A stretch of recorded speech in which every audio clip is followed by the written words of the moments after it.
Hello and welcome to Fatima Today. This show is produced by the World Apostolate of Fatima, USA, Our Lady's Blue Army, and brings topics to you, our viewers, related to the events in the world today. We live in tumultuous times when logic seems to have disappeared and uncertainty hangs over us. Our hope on these programs is to address the issues of the day and find solutions through adherence to the laws of God, especially through the message of Fatima. We ask that you subscribe to this podcast. Hello and welcome to Fatima Today, the podcast of the World Apostolate of Fatima, USA. In this series, we discuss world events in light of the Catholic faith, and particularly the message of Fatima. We ask that you subscribe to this podcast. I'm your host, David Carollo. In 1917, when Our Lady came to Fatima, she spoke of the troubles in the world and gave us solutions to solve them. She spoke particularly about Russia, which was at the time on the brink of installing an atheistic, totalitarian regime over the nation. She also warned that if we do not heed her warnings to amend our lives and make reparation for sin, these errors would be spread throughout the world. The history of the past century is a testimony to the words of her warnings. In 1991, after more than 70 years of control and mandated atheism in Russia, the Communist Party fell from power and religious freedom was again open to the people of Russia. Historically, this nation is so dedicated to Our Lady. In 2007, we were invited to Moscow by Archbishop Kondrashevitz to the celebration and a conference commemorating the 90th anniversary of the apparitions of Our Lady of Fatima. It was during this time when I met my guest today, Dr. Victor Khrol. Victor was formerly a professor at Lomonosov, I say right, Moscow State University in the Russian capital. He was also instrumental in returning the cathedral and restoring it when it was returned to the church in 1995. In addition, he published the first Catholic newspaper in Russia after the Soviet departure, Svet Evangelia. Victor, welcome. Yes, good afternoon. This is part two of our interview with Victor Khrol, and I am very happy that you're here again to follow up on what we spoke last time about. We spoke about the history yes. of our apostolate, our connection with Russia, with the icon of Kazan, the Odessa statue, and of course your journey working with Archbishop Kondrashevitz, primarily in restoring the church in Russia, in Moscow, where you live, of course.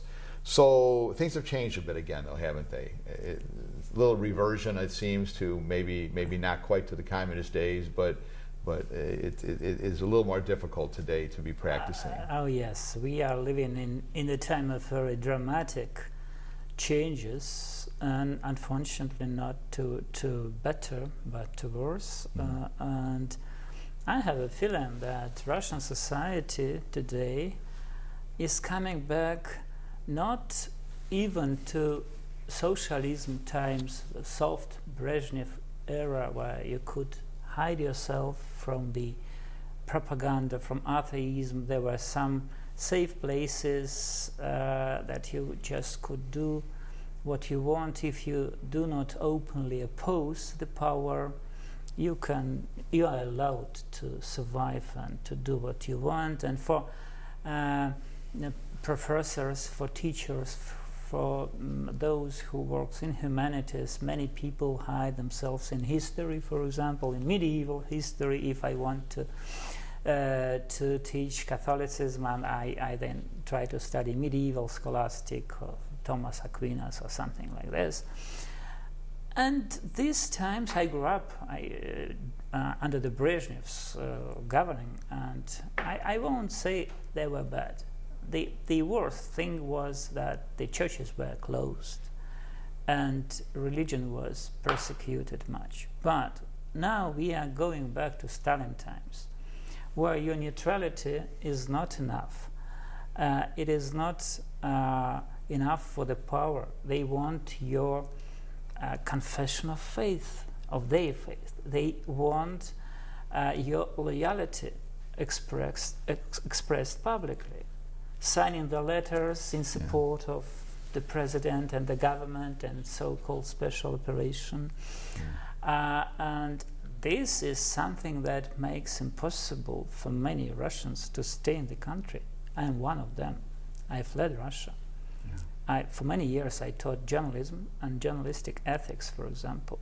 What shall I tell students now in the times of propaganda, in the times of lie? It is something that is contrary to the core of journalism, because mostly Russian society now is based on lie, not on truth. That's sad. I mean, even in this country, our press it may be free, but it's very biased. Oh, yes. Very biased. And of course, it leads to a lack of freedom because the dominant news forces tend to be very biased. Okay, so by that measure, it's a similar type of situation. Now we do have more outlets for alternative media, off the charts type of non-mainstream media type thing. I think we have more here, but you still, I'm sorry for interrupting, you still have non-mainstream media. Yes. You still have alternative media. Nobody punishes them. Nobody closes right. them. No. And in case of Russia, all the alternative media, they are abroad now. That's what I mean. Yeah. They're in exile now. This is a difference. Right. Of the level of freedom. Yeah. Well, things like maybe Radio Free Europe, of course, we all know that. They cancelled the activity in Russia. Really? They moved from Moscow. They closed the office in Moscow. Yeah. And that was always a beacon, to the east, to the communist countries. broadcasting over, to, yelling over the wall, as it used to be said. Bringing things to the east, and sad. It's kind of and so the society is in great danger because people in Russia, they do not have a habit to double check news, to use other sources. More than half of them, according to public opinion polls, they use just one source of information, and mostly in many cases is this state TV. So they are, in terms of media, they're illiterate. Therefore, media literacy is something very essential for Russia. And therefore, I think it's the core reason why, according to public opinion polls, around 80% support this military operation and the president. I call it twice military operation. I openly call it war, invasion. Seems like it's the Ukrainian people, doesn't it? But from the 4th of March, it is prohibited in Russian Federation, according to new amendments to the criminal code, to call the war as a war. You should use special military operation phrase. And you are not expected to criticize Russian armed forces. Otherwise, if you do, you might be sentenced up to 15 years of prison. So these things are terrible, and since many Russian intellectuals were outspoken against the war, and they used for last years after perestroika, for 3 decades, they used to call things with their own names, they had to flee. And they are now in Berlin, in Istanbul, in Rome, in Paris, in some other places. And they would dream to come back to Russia, but it is next to impossible with the recent government, and it's exactly my case as well. I'm now in the States. I'm looking for some position here. If I fail, I'm looking also for some position in Europe, but not in Russia, unfortunately. Yeah, it's sad, and I think of all the hard work that was done to restore the church. There is that suffering as much with this. When it comes to church, I for last maybe decade I was very much critical to obedient, respectful but critical towards local bishop in Moscow, towards some other Russian bishops, and even towards the Vatican policy towards Russia. But I must admit that in this critical situation, Russian bishops, they are very wise and they act in appropriate way. So none of them supported the military operation. In contrary to Russian Orthodox bishops, to Muslim leaders, to Buddhist leaders, to some Protestant leaders. No, they are very strict. And lucky they are that they have a pope, and they may, in their homilies and while asked by journalists, they just quote the pope, and that's it. But despite of this, we have a couple of priests sent out. One of them is Mexican priest, Father Fernando from Moscow. He used to be a parish priest of Moscow St. Louis Church. Nowadays, persona non grata. But bishops are safe. And yes, here in the States, one might ask why they are not outspoken. Why don't they raise their voice against the war? My reply will be very clear, that they are, as a pastors, they try to save their ships, their parishioners. Of course. Yes, to protect them, because it's very easy when it comes to find, and these attempts are already on, to find the fifth column, to find enemies. And the president told, now it's the time to find patriots and enemies, and to make certain distinction. Are you a patriot? Are you in favor? Patriot means in favor. Of course, patriot. It's impossible that patriot. But I have different understanding of patriotism. I consider those people in exile, they are real instant patriots of Russia, and enemies. And historically, Catholics are potential enemies. We still remember, we may recall the processes against Catholic bishops and priests in early years of Soviet power, Soviet regime, and they were accused that they are spies of the Vatican. And it can come easily again into our life. Therefore, bishops are acting wisely, I think.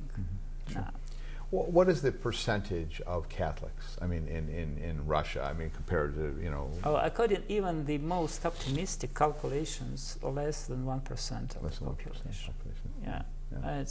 And when it comes to practicing Catholics, churchgoers every Sunday, and it's even less. Traditionally, our bishops operate with the numbers that 60,000 Catholics all over Russia. Yes, how much? 600,000. 600,000 and 60,000 in Moscow and Moscow region. I see. Yes, and I think that these numbers are overestimated still. So it is very small, tiny minority of the population. Yes. Wow. It's just because it seemed like it was on such a rise in the 90s, in the time when you worked with the Archbishop. It was a rise, but after some directories, after some papers, normative papers from the Vatican, this evangelization has been slowed down in Russia.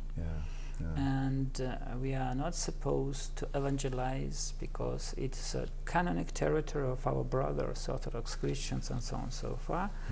I would doubt such an approach. I would question such an approach, but it is implemented, and it doesn't give too many chances to enlarge Catholic population. Well, it was explained to me by the papal nuncio at the time in Russia, saying that, well, we're looking at things more on a macro level, on the larger level, than than on the.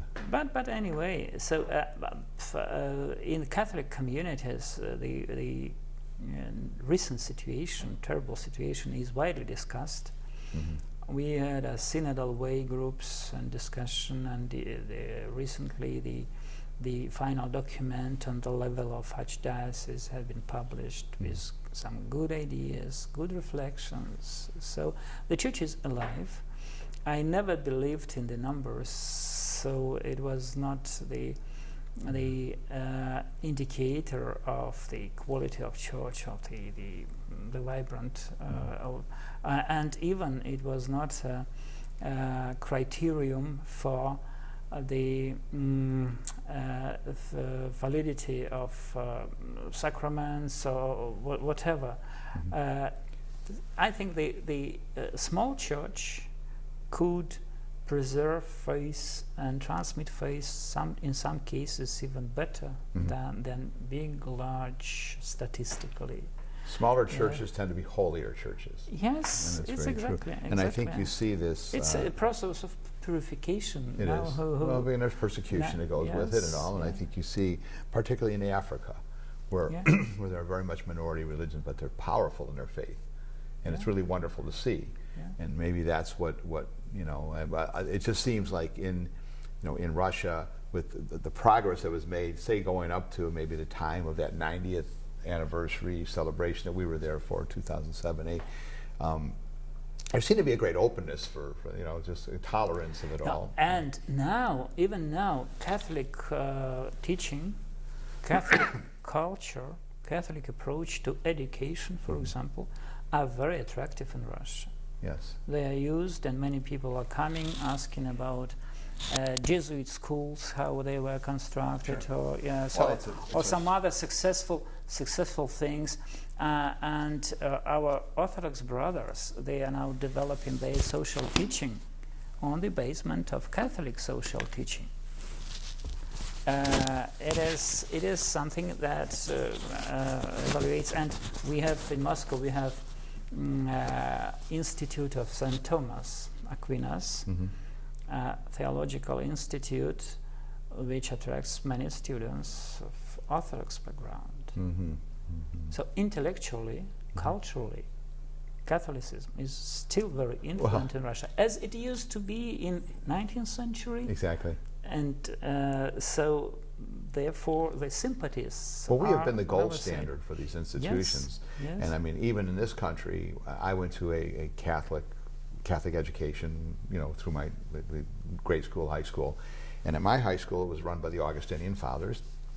We had a lot of non-Catholics that were there, whose parents sent them there for the academics. I've been. It's not a case of Russia, but I've been to Thailand. That time, our newspaper was awarded of the World Prize for quality of journalism, and in Thailand, I learned that Catholics are in minority, even less minority than in Russia.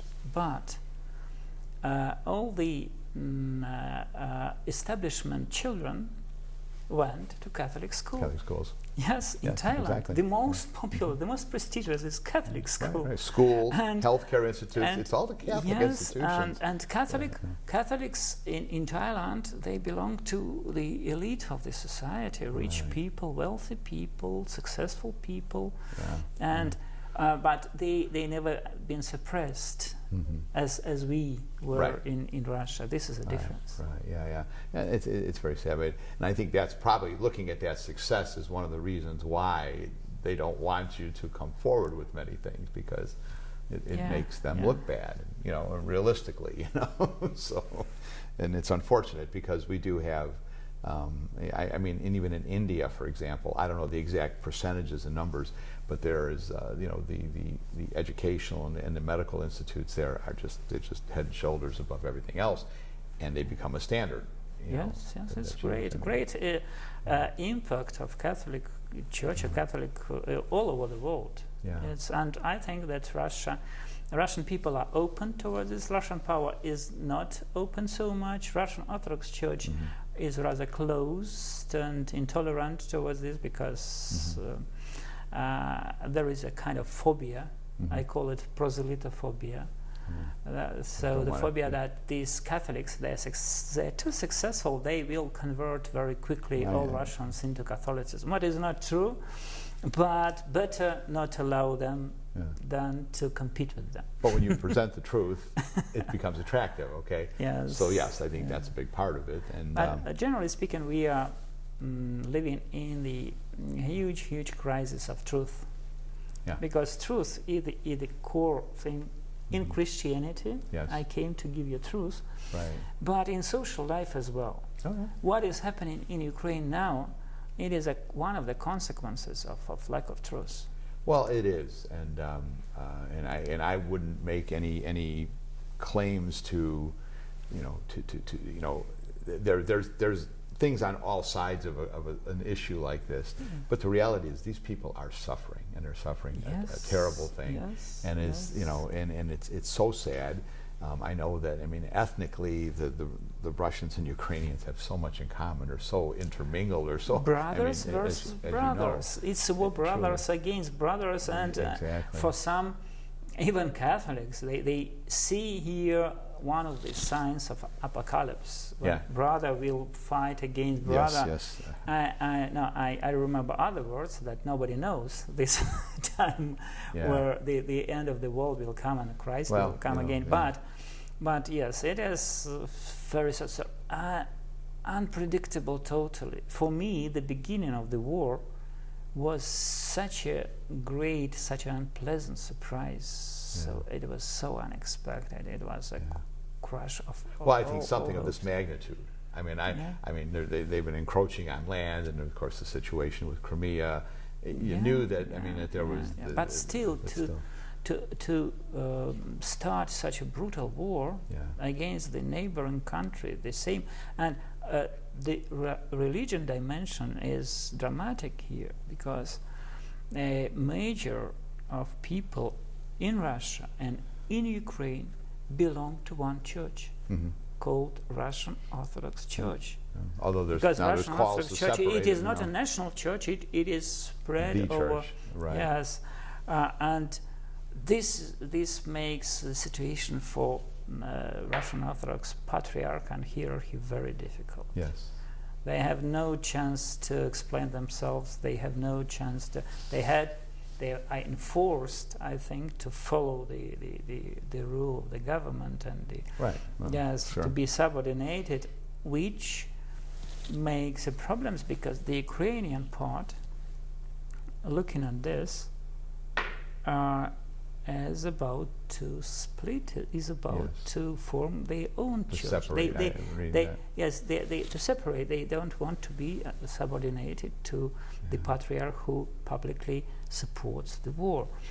And what another phenomenon that is interesting in Russia now, it's the sacralization of war.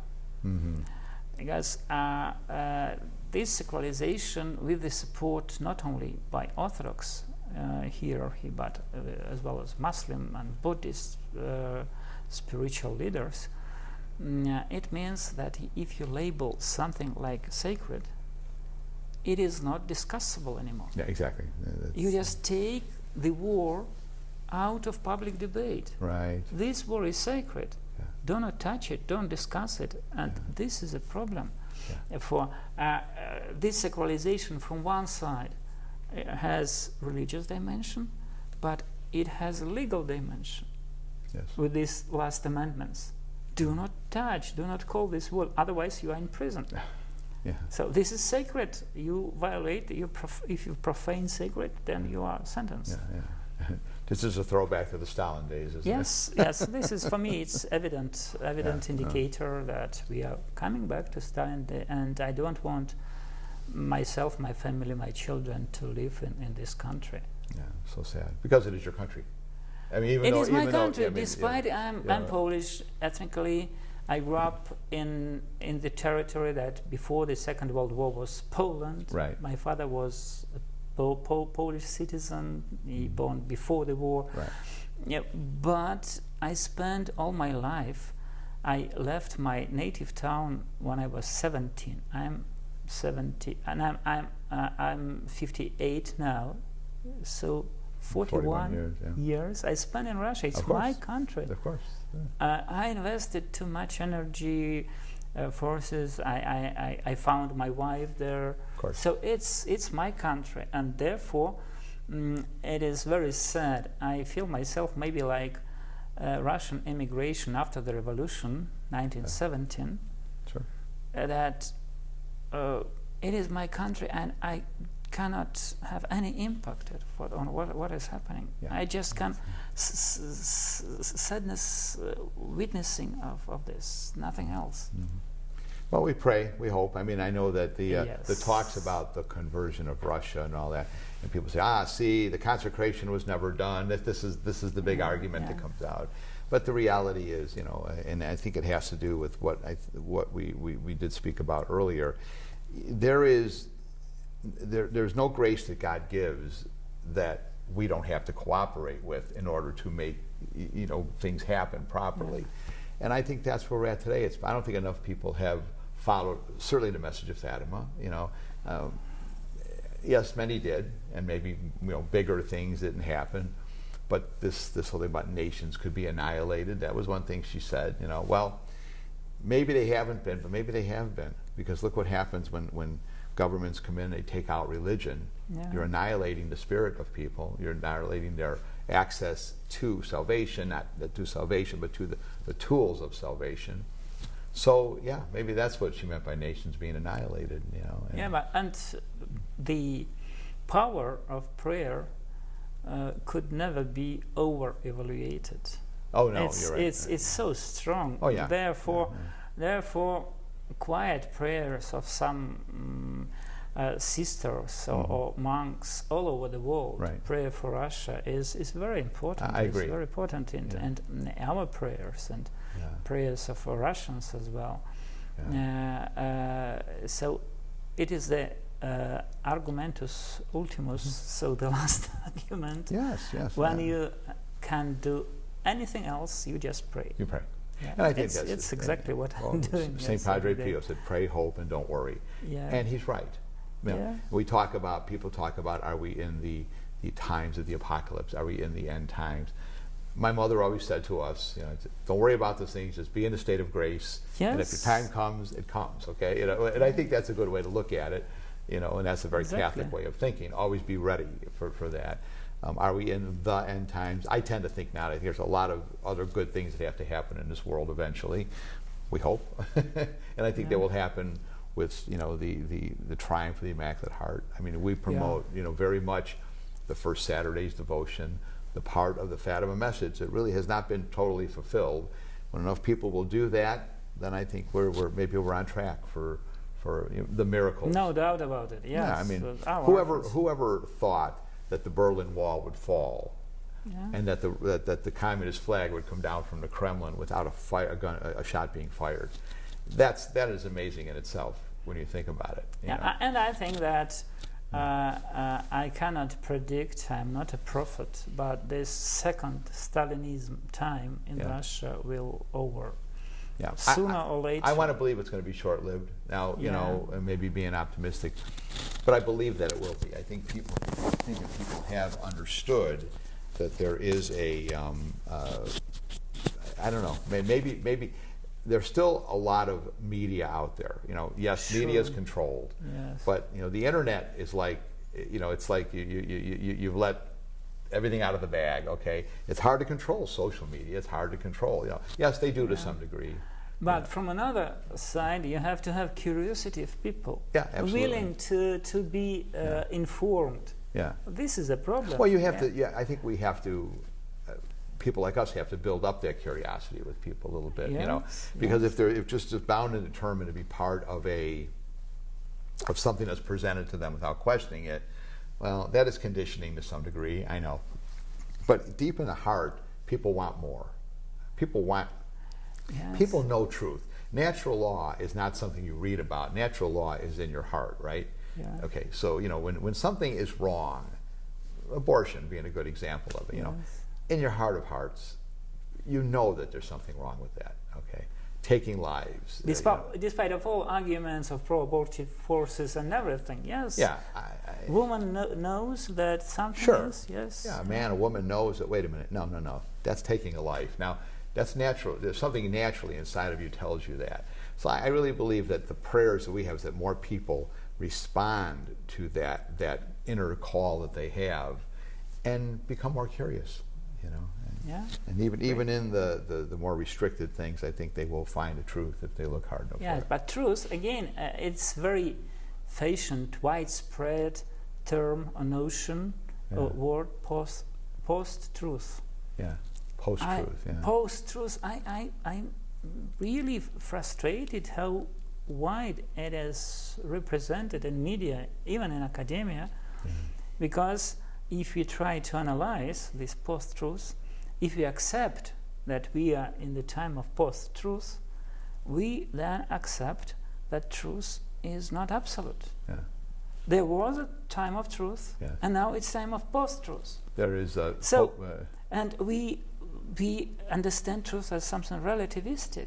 Well, Pope Benedict referred to the dictatorship of relativism. Yes, it's exactly right there, relativization of truth. It's it will have huge consequences. And we shall never give up to this. We shall never believe that it is a post-truth, despite of very heavily advertising of this term in different books and usage in the media. Now, if at the moment you agree that yes, it is post-truth, there is no just one truth, there are several truths. But that's rationalization. Yes. Pontius Pilate looked at Christ and said, "What is truth?" when he was looking at truth. So I mean, I think if you're rationalizing or justifying actions, well, you can always try to redefine things. George Orwell, this is very Orwellian, you know, and it truly is. And you know, the ministry of truth. You remember that? Yes. Now we define things. So you just change the meaning of a word, and that's supposed to change the idea behind it. Well, I don't think that doesn't quite work that way. And truth will. I'm just very optimistic. I had such great experiences in my time in Russia, and I really felt it's heartbreaking to watch this. On the other side of that coin, as you know, when you visited us in Chicago, our business there was located in the Ukrainian Village neighborhood of Chicago, and all of the employees we had, most all of them were Ukrainian, and so you know there's a real affection for these poor people who we know. Most of them are Ukrainian immigrants that live there, and they're just suffering so bad because so many of them have relatives back there, families back there that are suffering directly from this, you know, and so they're not able to look at this from anything more than seeing the suffering of their own people. So it's quite sad. And I mean, in academia, do you feel what percentage of your colleagues, people you deal with, really do take that honest approach? Or they compromise so much? It's very difficult question, difficult to count. So it's easy to count the numbers who fled. Most of them they fled because of the war. But when it comes to those who stayed, part of them, yes, they signed all kind of letters in support. To what extent it is the honest signature, and to what extent they have been enforced to do this because of circumstances, and there are different circumstances, for example. But I think that the honest choice when it comes to journalism and humanitarian studies dealing with truth, the honest thing could be to quit, to change your job if you are staying in Russia. Yeah, it's true. Yes. Otherwise, yes, if you are just manual worker or you are dealing with some sciences, it's different.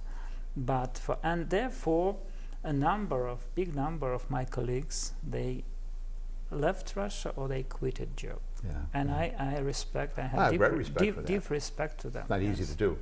Yes, it is not easy to do, but it is. And so they are, I think, even in more difficult position in comparison to Ukrainian colleagues, because academics from Ukraine, sooner or later, they are accommodated all over the world with great hospitality. But in 1 year, 2 years, 3 years, they will be able, when Ukraine achieve a peace, I hope, in the sovereign, as a sovereign country, they will come back to Ukraine to restore their patria, their native country. Yeah. But I don't think that this term will be such a short for Russians, for Belarusians.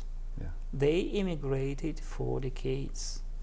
And so I understand now the illusions when I read texts written in 1920, 1921 by Russian immigrants in Paris and other countries.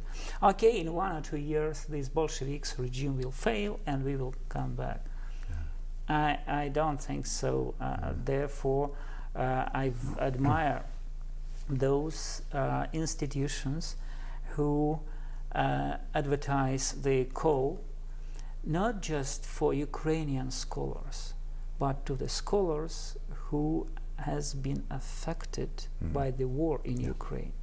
And this is more honest approach, I think. Yeah, absolutely. It goes well beyond just the people who are physically suffering. It's easy to see that, but to see the and then there is differently, as I applied to many places, and in some places they said, it's written in our call that just for Ukrainians. So if you don't have Ukrainian passport, forget it. Yes, you are not eligible. No, not forget, but you are not eligible. Well, in some other cases, we are accepting everybody who is affected. It's good. Well, again, so I'm grateful to Robert Morris University here in the States, and to some other university who sent me job offers to keep me longer here in this country. It is very generous and humanitarian act from them. Thank you for this. Well, I'm very glad you were able to come and spend some time with us here at the Blue Army Shrine in New Jersey, World Apostolate of Fatima. Of course, I think Fatima is what brought us together in our and it's our Catholic faith. But they say better days are coming, right? And I think they will be. You know, in the end, my Immaculate Heart will triumph, and we'll all have smiles on our faces at that point. Yes, we have to have smiles on our faces despite of all the terrible circumstances, because every Catholic is by default optimist. There you go. We have no choice. Well, Victor, thank you so much for doing the show with me. Thank you. And it was great to have you, and maybe one of many trips back here. We'd like to have you. We want to bring Archbishop Kondrashevitz on at one point. We'd love to have him on for a show, and so we'll work on that. So thank you, everyone, for watching today. And again, please subscribe to this podcast. God bless you.